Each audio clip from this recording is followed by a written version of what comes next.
Dentro do ciclo de entrevistas que nós estamos fazendo com os moradores de Balneário Camboriú que concorrem na eleição do próximo dia 7 de outubro, estamos recebendo o professor doutor Walter Baldi.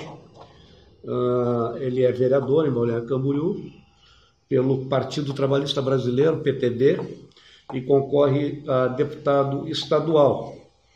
Nós agradecemos a presença do candidato e a primeira pergunta é muito simples. Por que os eleitores devem votar no senhor? Primeiro dizer que é um prazer muito grande, obrigado pelo convite, Mazinho, parabenizar pela iniciativa. Acho que quanto maior for a informação e a comunicação, mais possibilidade os eleitores terão de fazer a sua escolha. Eu sou um pretenso candidato a deputado estadual, sou professor da Universidade do Vale do Itajaí, aqui no curso de Direito de Balneário Camboriú, e tenho uma história de 30 anos no município e na região, trabalhando sempre pela educação. Então eu entrei para a política exatamente com o intuito de buscar uma possibilidade de auxiliar mais a minha cidade e mais a minha região. Eu pretendo, então, nesse meu novo desafio, buscar aí uma vaga no Legislativo Estadual. E eu espero que consiga, então, ao longo dessa campanha, mostrar quais são as minhas propostas para que o eleitor tenha, assim, a possibilidade e a segurança para votar na pessoa que melhor convier para o município e para a nossa região. O senhor também foi professor de prefeitura, não foi? Professor de rede? Sou ainda. Ainda é.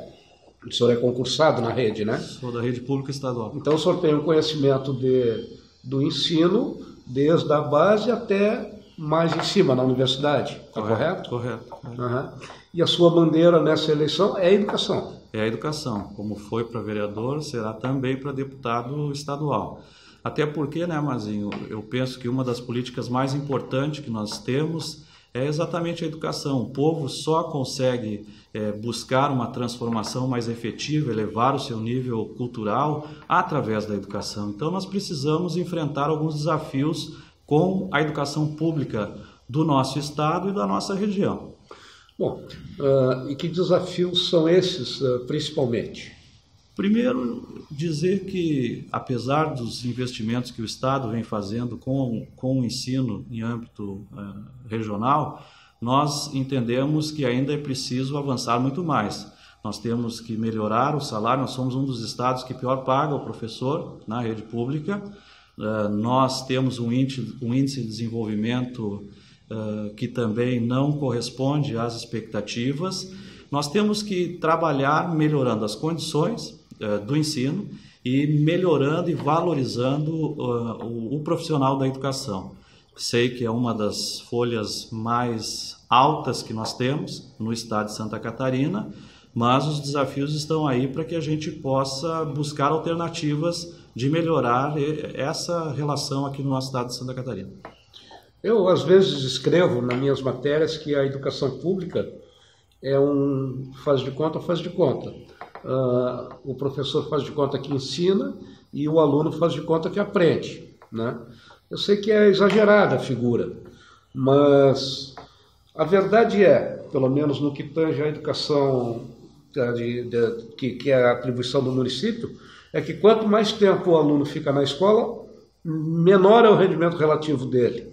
Ou seja, ele parece que emburrece conforme fica na escola, né? O aproveitamento do IDEB, os resultados de IDEB lá por volta do 9º ano são piores do que aqueles por volta do 5º ano. Eu não sei exatamente, é do 1º ao 5º e do 6º ao 9º, acho que as avaliações. Então, eu costumo escrever que quanto mais tempo o menino, a menina fica na escola, menos ele aprende. Eu sei que é simplismo, né? Queria que o senhor detalhasse melhor essa realidade. Veja bem, assim, nós temos um sistema educacional hoje que ele trabalha com regime de cooperação e regime de colaboração.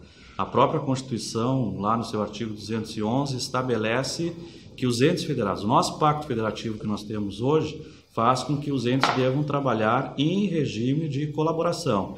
Mas nós temos, para fundamentar essa relação, também um sistema de cooperação. A União ela tem o seu papel, o Estado tem o seu papel e o município também tem. Qual é a responsabilidade do Estado na questão da educação? O foco maior é o ensino médio, mas ele também atua no ensino fundamental. O que nós percebemos é que realmente nós precisamos dar um choque de gestão. Nós precisamos fazer com que os nossos professores consigam ter uma formação inicial adequada, que hoje está tudo se transformando à distância, que vejo na minha avaliação que tem ao longo desses 30 anos que nós não podemos colocar uma formação de professor inicial totalmente à distância. Mas o Bolsonaro queria botar agora as criancinhas de colégio à distância. Ele falou isso agora num debate recente e logo depois ele viu a enormidade da besteira que ele falou e corrigiu. Não posso concordar, inclusive eu recebo no meu gabinete, na qualidade de vereador, várias manifestações de vários cursos que querem pedir que a gente faça uma intervenção na bancada federal no sentido de fazer com que a política do ensino à distância não seja total para fazer o barateamento da educação. Nós não podemos formar profissionais da educação que vão transformar a vida das pessoas, que vão fazer com que as pessoas consigam ter a sua cidadania plena. Ou seja, nós temos que trazer uma formação de qualidade. Agora, isso é um conjunto de coisas que nós temos que verificar. Nós temos problema na escola pública, não são pequenos, cada vez são maiores os problemas que nós estamos enfrentando. Nós não podemos apenas construir escolas. Eu cito o estado, a nossa região, como um exemplo, recebeu recentemente uma escola aqui na região, em Ginipil. Parece um ovo de Páscoa vazio dentro. Então, você constrói e entrega. A União passa essa possibilidade da construção, mas o Estado tem que fazer a sua parte, precisa fazer com que a estrutura funcione de forma adequada. Então nós precisamos ter sistema de rede, de internet, nós temos que sair da era digital. Hoje nós temos uma educação da era analógica, hoje nós temos uma educação totalmente digitalizada e os nossos professores ainda estão nessa era analógica e encontram uma dificuldade muito grande. E eles não estão capacitados também, né? Alguns estão autocapacitados. Nós temos dois tipos de formação, aquela que é feita pelas universidades, presencialmente ou à distância, e aquela formação continuada que é aquela em serviço, que nós temos que melhorar. Nós não podemos fazer uma formação continuada simplesmente para cumprir um protocolo de plano de cargos e salários, para ter o plano de carreira contemplado. Nós precisamos fazer uma formação continuada onde os professores consigam melhorar a sua prática pedagógica no seu dia a dia. Mas para isso é preciso que nós tenhamos condições internas de trabalho, como bibliotecas equipadas, uma rede de internet boa, uma captação de um sinal bom e aonde nós tenhamos profissionais de áreas que são comuns à pedagogia e específicas para que o próprio professor na sua área da matemática... Porque hoje qual é o grande problema, né? Pelo que você iniciou dizendo, nós aumentamos o tempo de escolarização, não só na sua relação em anos, mas também aumentamos o período e a permanência dele na escola, mas não conseguimos fazer com que ele consiga se libertar e trazer uma formação mais autônoma e mais crítica. Então nós temos que ter um processo de gestão. Esse processo de gestão na educação é que vai fazer uma gestão para os que estão à frente da administração da educação, e aí desde as secretarias estaduais e os seus respectivos órgãos, os diretores de escolas, que hoje também assumem o papel fundamental, mas essencialmente o grande gestor do processo de ensino-aprendizagem, que é o professor. O professor ele precisa então se sentir bem, capaz e estimulado. Hoje os nossos professores estão adoecendo, estão se afastando, estão se licenciando, porque não aguentam uma jornada exaustiva de trabalho para poder ter um salário mínimo decente para a sua própria sobrevivência. Então nós temos que trazer e resgatar esta possibilidade de ele ter uma autorrealização pessoal e também profissional, porque uma coisa vai complicando a outra e nós vamos caindo num processo de desmotivação muito grande. A educação, que parece que já existe há muito tempo, há né? muitos anos. Há muitos anos. Vejam que hoje nós temos um dos maiores orçamentos que nós temos, constitucionalmente falando, é para a educação. No mínimo 25% destas arrecadações, Muito mais. A saúde hoje no estado de Santa Catarina chegou às duras penas a 14%. E o processo dela é chegar até 15%.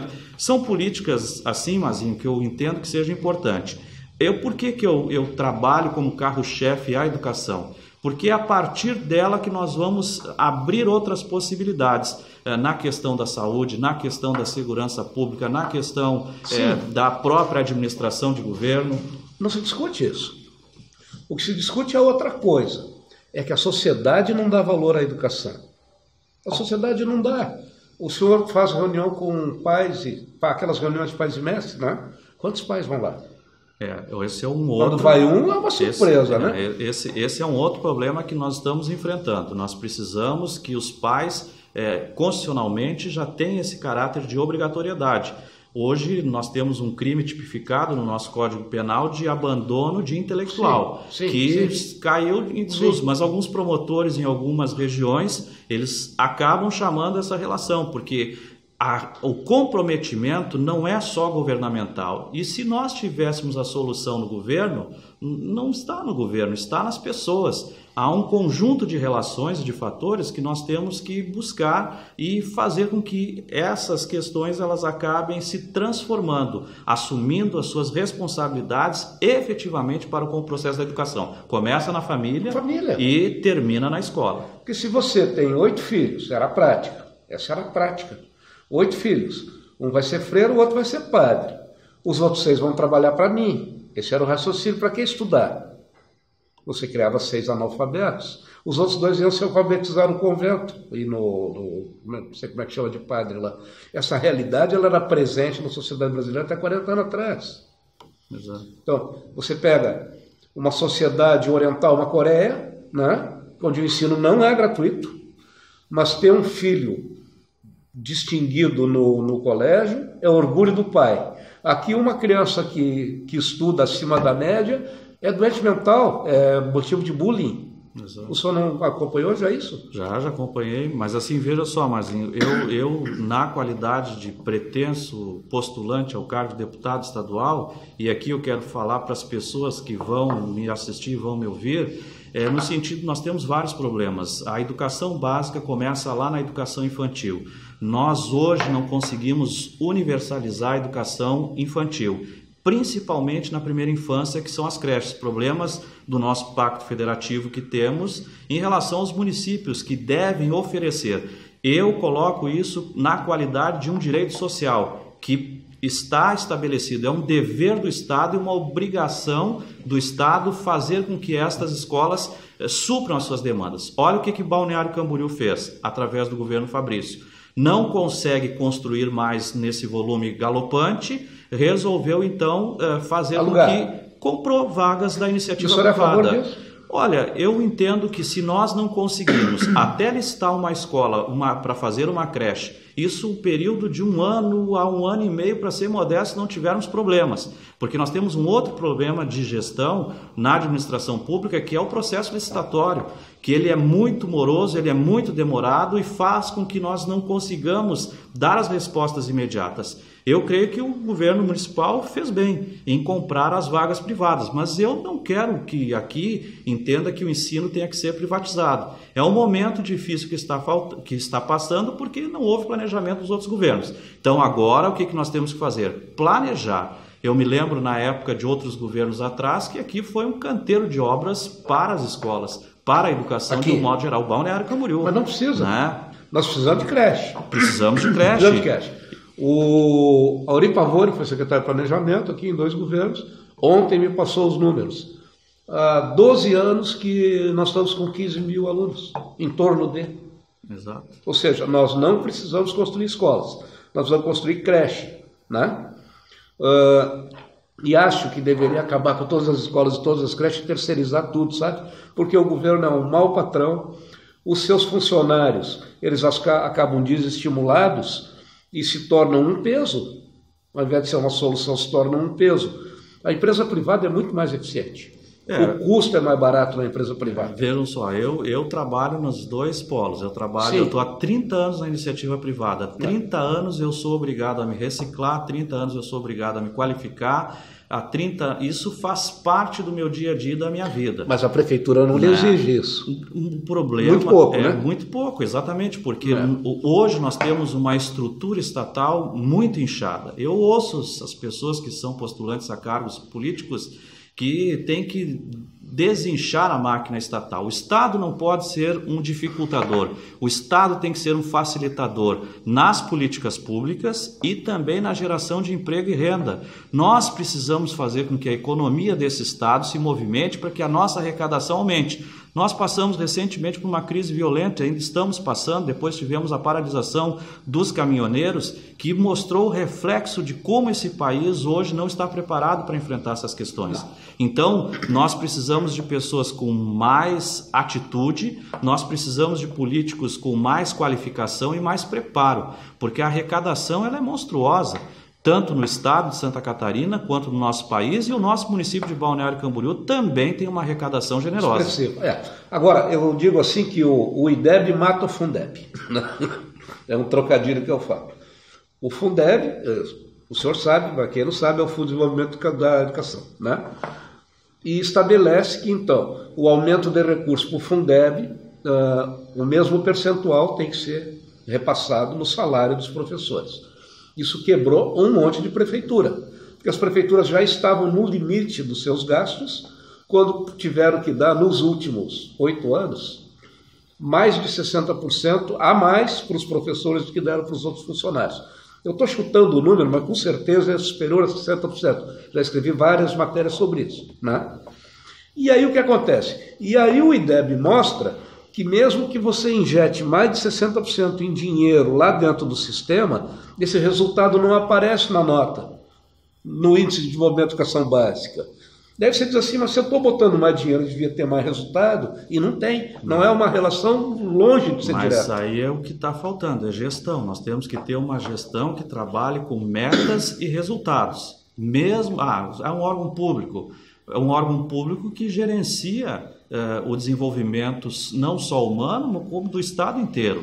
Então nós temos que mudar a forma de como nós vamos desenvolver a educação. E aí passa por um eixo chamado gestão. Nós temos o ensino privado trabalha com metas e resultados. Sim. Se você não funcionar, então agora o que me deixa um pouco assim angustiado nessa situação do ranking de quem é melhor e quem é pior, sim. É exatamente os critérios que são meio duvidosos, que né? devem ser revisados. Esses indicadores de avaliação que nós temos hoje pelo Ministério da Educação, que nos leva a esse ranking das públicas, das particulares, nós precisamos achar uma equalização que realmente atenda à qualidade do ensino, não aquele é melhor, mas em que condições. Tem faculdades da nossa região que tem conceito 5, mas não consegue aprovar no mercado de trabalho 10% dos seus alunos. Então alguma coisa está errada. Eles trabalham aspectos do índice, eu começo assim, Mazinho, vamos pegar o sistema prisional e o sistema educacional. Um preso hoje custa por mês em torno de R$2.000 a R$2.500, dependendo da região. R$2.000 a R$2.500. Um aluno por ano custa em torno de R$2.500.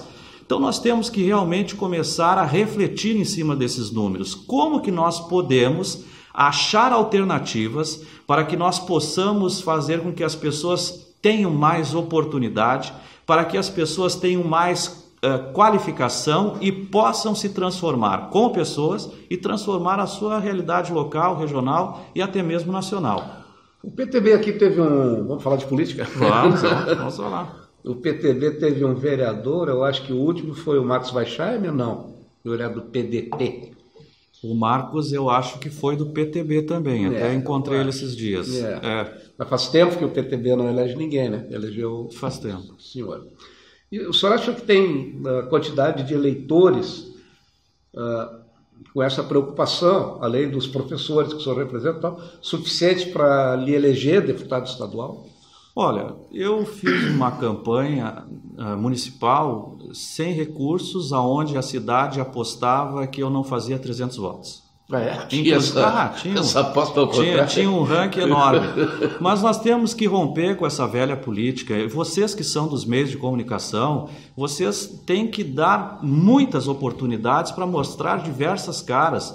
As pessoas me dizem assim: Walter, não acha que tem muito candidato a deputado estadual em Balneário Camboriú? Isso pode dividir? Pode, mas tem lugar para todo mundo pode brilhar, todo mundo tem condições de buscar. Você tem que trabalhar e mostrar para as pessoas que vão à urna votar, e aí eu quero fazer um apelo ao eleitor nestas eleições, que a maior abstenção que nós vamos ter são das pessoas mais intelectualizadas.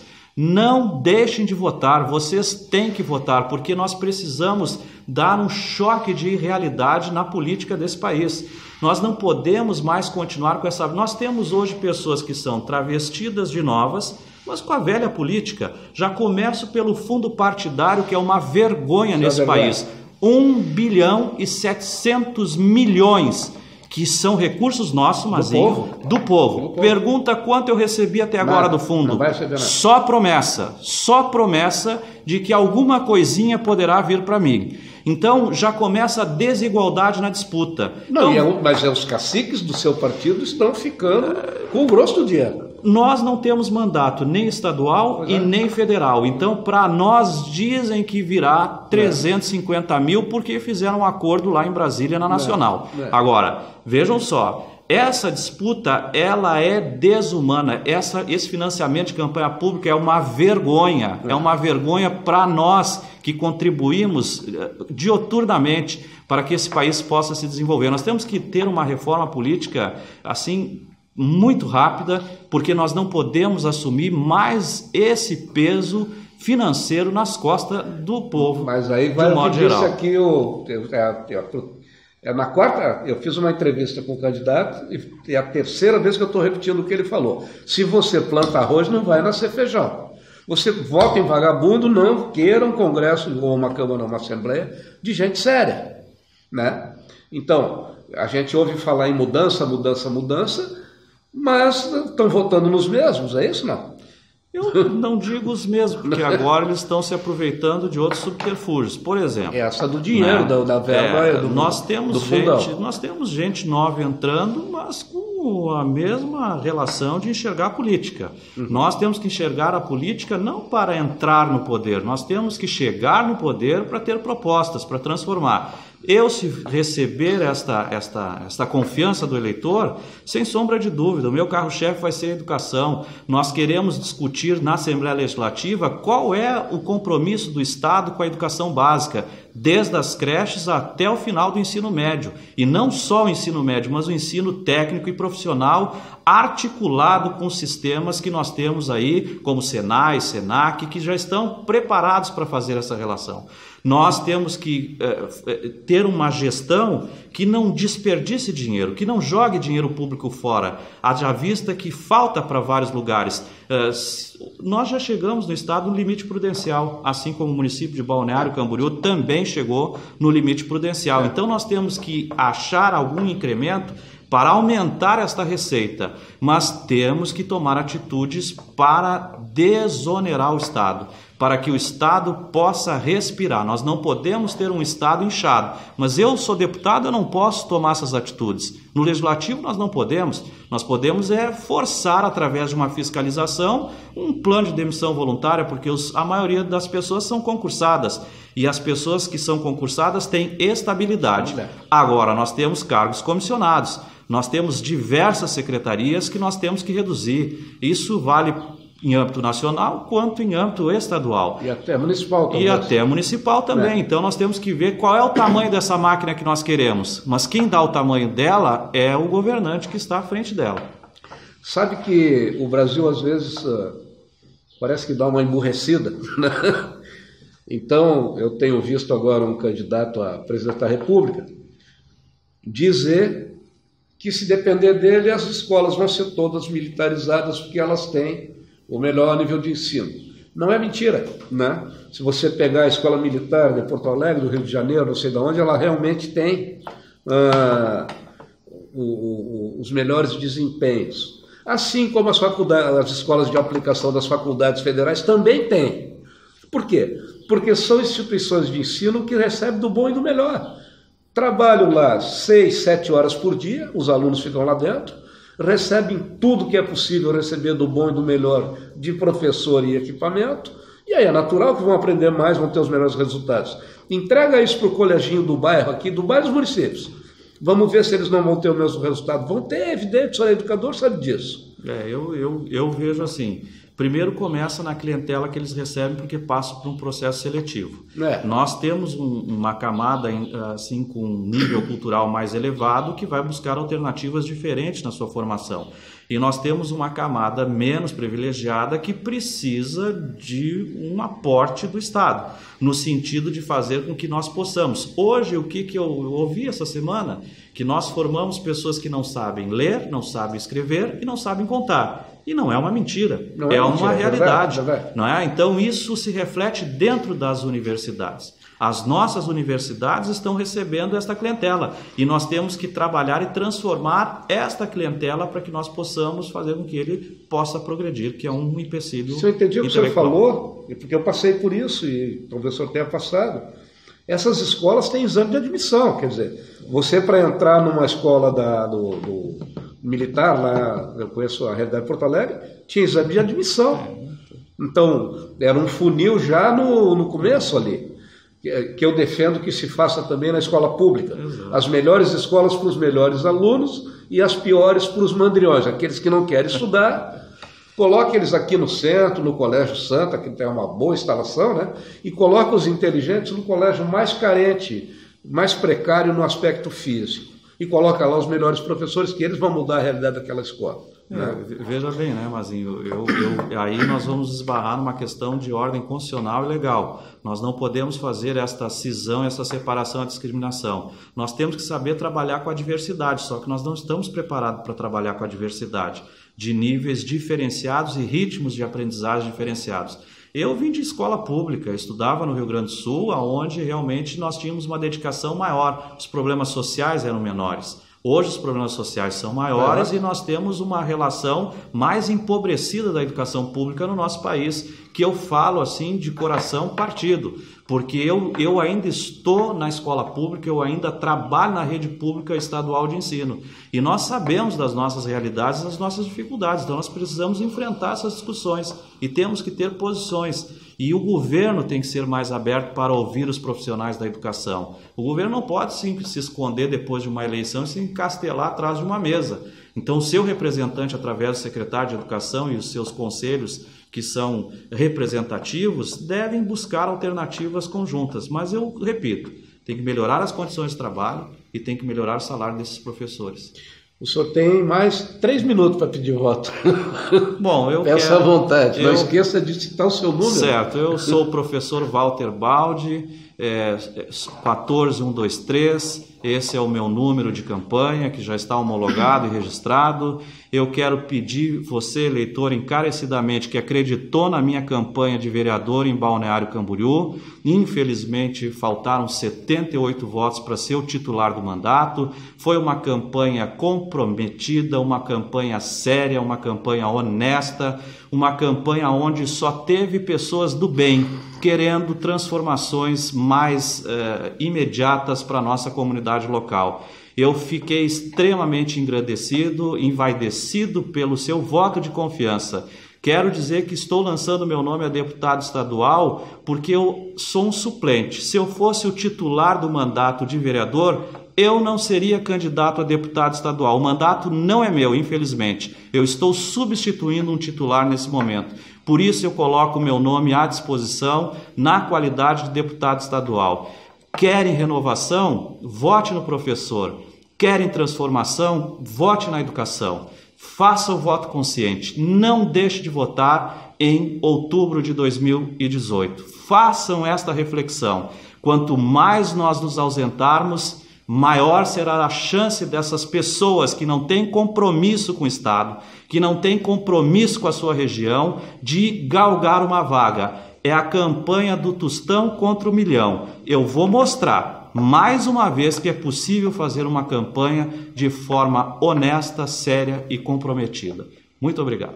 Obrigado pela sua presença e boa sorte nas urnas. Muito obrigado. Essa Tostão contra o Milhão é um slogan do PTB, não é? Era de quem era mesmo? Não lembro. Não era do Getúlio, alguma coisa desse tipo? Vem da história. Vem da história. Muito obrigado, viu? Obrigado pelo espaço.